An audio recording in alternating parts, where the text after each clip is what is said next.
Olá, alunos do primeiro ano, bem-vindos para a aula de revisão de recuperação.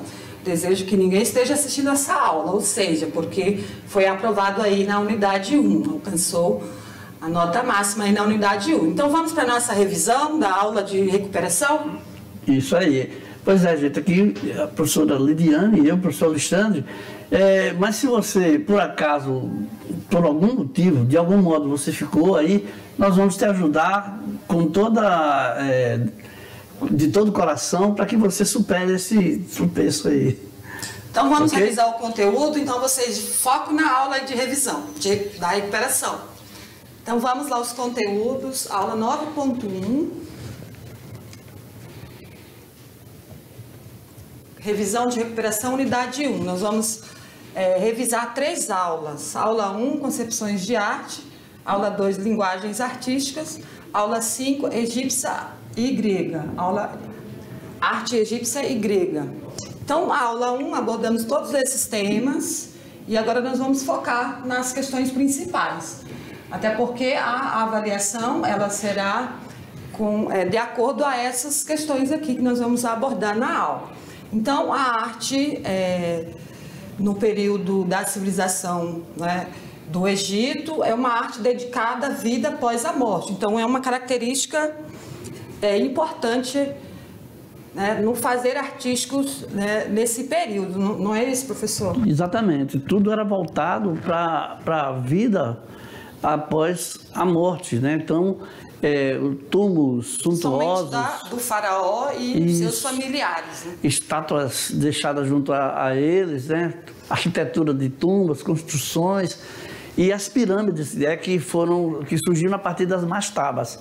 E um último item aí, muito importante, que é o padrão de todos os desenhos, de todas essas pinturas, a lei da frontalidade.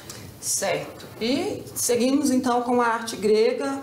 Essa sociedade tinha o foco... Uma obsessão pelo belo. Pelo belo, né? A busca pelo belo. Então, representavam isso nas criações artísticas, como nas esculturas, pinturas, enfim. Então, foi dividido em 2 períodos, o arcaico e o clássico. E foram melhorando as técnicas, né? Então, houve a substituição do mármore pelo bronze. Exatamente. E aí nós vemos aí ao lado aí uma estátua, né? Uma escultura, né? Uma escultura. Obedecendo a essas características. E a arte romana, né? A formação cultural romana foi influenciada pelos gregos e etruscos. Então eles utilizavam arcos nas construções, como nós observamos aí na imagem. E iniciamos aqui já o tema da arte medieval, que foi um estilo, né, que buscava a tradição greco-romano, ou seja, foi substituída pela temática cristã. As artes passaram então a ter um enfoque religioso. Então as obras, como vocês podem observar durante as aulas, são todas buscando retratar os textos bíblicos, né? Como Maria, com os meninos Jesus, a morte de Jesus e muitos outros textos, né? Seguindo aqui, nós também fizemos abordagem, essa aula 1, ela é sobre as concepções de arte, então nós trouxemos aí em vários períodos, e aqui nós chegamos no período no Renascimento, né? A arte no Renascimento. Pois é. No qual o artista passou a ser mais valorizado, reconhecido, houve rompimento com a temática religiosa, então houve a retomada do espírito artístico da antiguidade, ou seja, tanto eles abordavam temas religiosos, mas também temas não religiosos. Não religiosos, como os mitos, né, grego e romanos. Como nós vimos ali, a criação de Adão, e aqui entrando no estilo barroco, né? Que é uma arte rebuscada, exagerada, com uma grande valorização do detalhe, contradições, obscuridade, complexidade, sensualismo. Nós vemos aí a captura de Cristo, né? Nessa obra nós observamos todos esses detalhes aí das técnicas utilizadas pelos artistas no barroco, que o barroco foi em contradição ao Renascimento. Pois é. E aí chegamos ao rococó, né, que é um desdobramento do barroco no sentido assim, de uma espécie de contestação. Porque o rococó é um estilo artístico que surgiu na França e usava cores luminosas e suaves, né, marcado pelo uso de linhas leves. E os temas eram a natureza, a vida cotidiana, as relações humanas.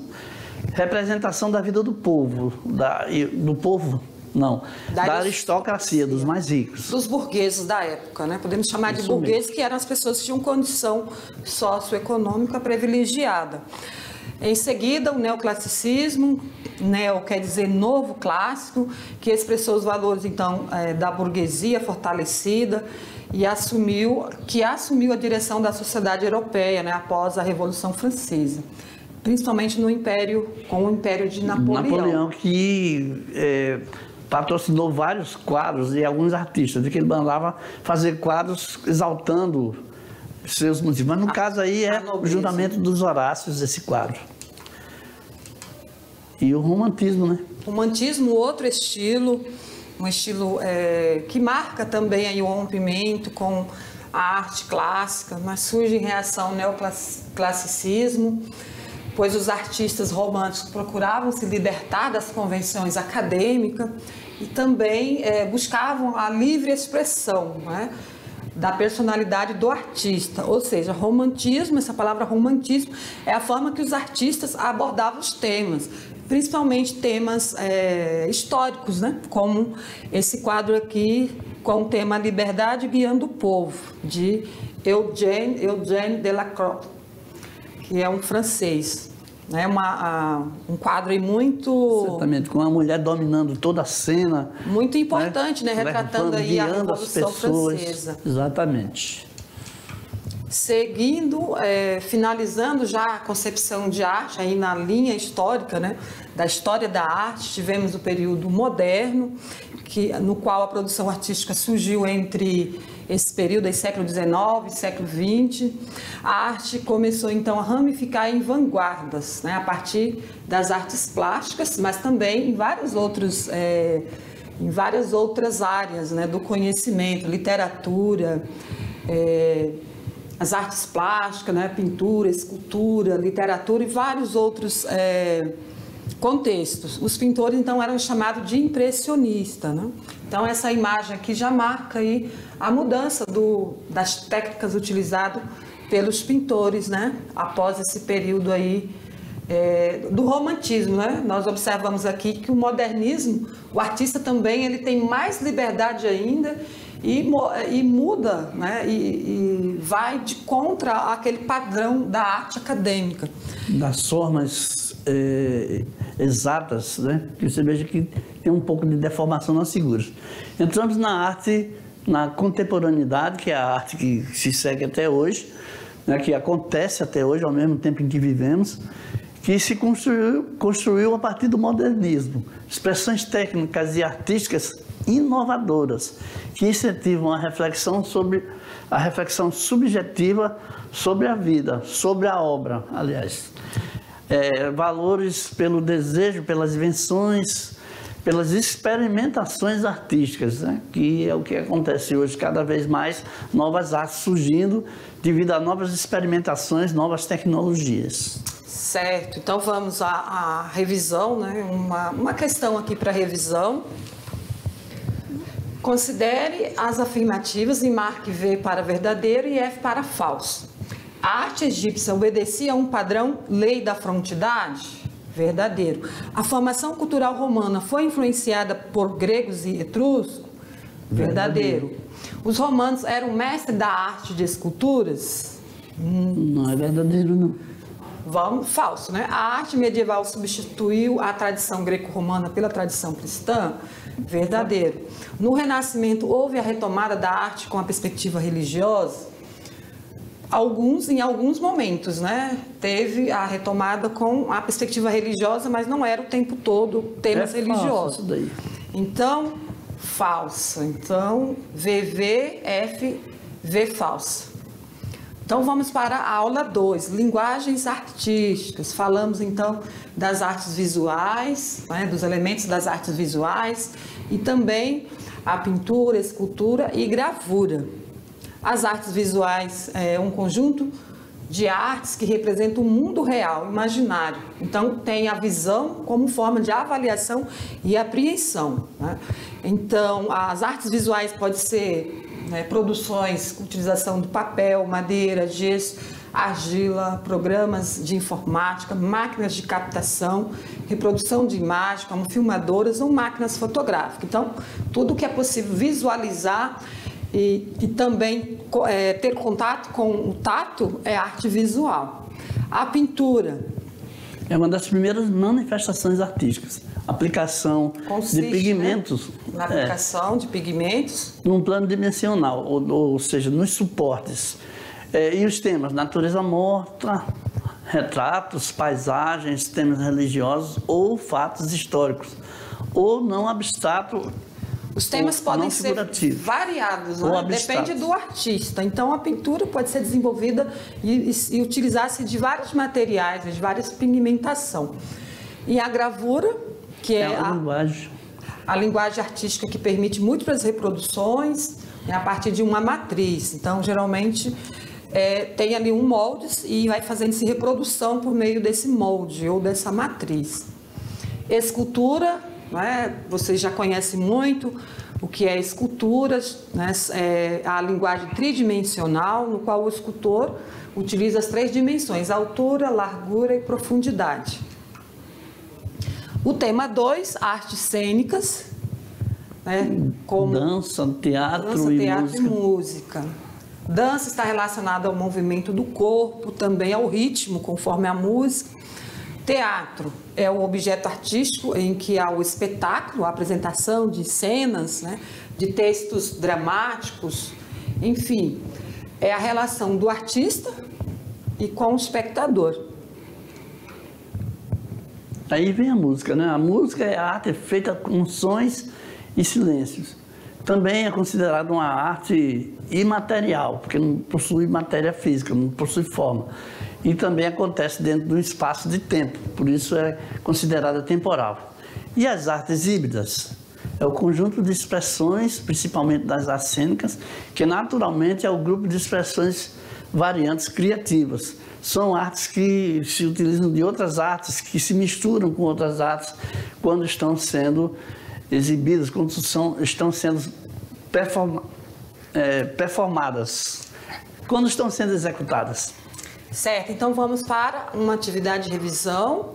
A arte visual é um conjunto de artes que representam o mundo real ou imaginário. A visão como uma forma de avaliação e apreensão.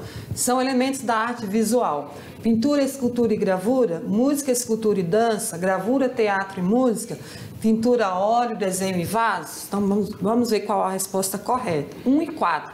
Pintura, escultura, gravura. E pintura a óleo, desenho e vasos, né? Então, a arte visual está relacionado àquilo que nós conseguimos observar e também identificar pelo tato. Então, essas duas estão corretas. Então, vamos para a aula 5, arte egípcia e grega. Pois é, na arte egípcia, o que acontecia é que a arte e a religião sustentavam os códigos e as regras a serem seguidas pelos artistas. Isso, então essa aula parece que ela está sendo repetida, mas é porque nós fizemos uma aula específica só para falar da arte egípcia e grega, aprofundamos, né, professor? Então, uma característica principal é que o tema também religioso e com a vida após a morte, né? Obedecia a um padrão rígido, por exemplo, a lei da frontidade, que observamos sempre nos desenhos, né? O corpo, o ombro sempre para frente, pés e mãos e cabeça de lado, né? De perfil. Falamos aí sobre a pirâmide, né? Que é a parte os símbolos da arquitetura da arte egípcia, da importância desses monumentos, né? São conservados até hoje. E a arte grega, que obedecia então ao padrão estético, que era a beleza, né? Então serviu de referência para a estrutura do pensamento filosófico, estético e artístico do Ocidente. E na arquitetura eles utilizavam também até escultura aí para ornamentar implementar a arquitetura, como nessa imagem. Essas figuras femininas aí, esse tipo de coluna aí é chamado de cariápides. E aí a busca da expressividade das emoções representava gestos e a interação entre diferentes figuras podia ser apreciada em todos os ângulos. Então isso aí era mais mais um detalhe criativo, mais um detalhe que eles avançaram, né? Que eles avançaram, que eles foram período arcaico, período clássico, houve então, eles utilizavam mais movimento nas esculturas, como aqui, os detalhes nos tecidos, né? No movimento dos braços, da escultura. Perfeito. E aí nós vemos o Panteão, que é onde os deuses gregos se reuniam, né? Os 12 deuses gregos estão representados aí, todos eles. Aqui uma outra imagem, né, com detalhe do movimento nas esculturas. Eles buscavam, então, idealismo nas formas, no gesto e nos volumes. Se utilizando da mimesis, que é a imitação. Essa palavra aí tem o mesmo significado de imitação. Imitação. Vamos para a questão 3. São os maiores símbolos da arquitetura e da arte egípcia. Eram construídas para ser o túmulo do faraó. O corpo do faraó seria ali preservado até este retornar da morte, para viver eternamente, segundo a concepção deles, né? Então, este conceito refere-se... Então, qual era? Túmulos, pirâmides, esculturas, múmias, templos. As pirâmides. Então, era a arquitetura que era construída, né, com esse objetivo, para ser o túmulo do faraó. Né? Porque eles acreditavam quase uma espécie de palácio, né? Na vida após a morte, na volta. Isso, e no interior da pirâmide, no próximo ali onde estava o corpo do faraó, havia muitos utensílios, né? Joias, isso. Também vasos, muitas pinturas. Riquezas. Muitas pinturas foram encontradas, né? No sentido que eles entendiam que o faraó voltaria e encontraria todas essas riquezas lá à sua disposição. Então, essas são as nossas referências. Então, estudante, essa aula foi uma revisão rápida, né, de alguns conceitos que nós abordamos durante a aula. Então, desejamos que você que ficou de recuperação tenha mais essa oportunidade. Então, que você tenha sucesso na sua avaliação. E nos encontramos lá na unidade 2. Aguardando vocês. Tchau.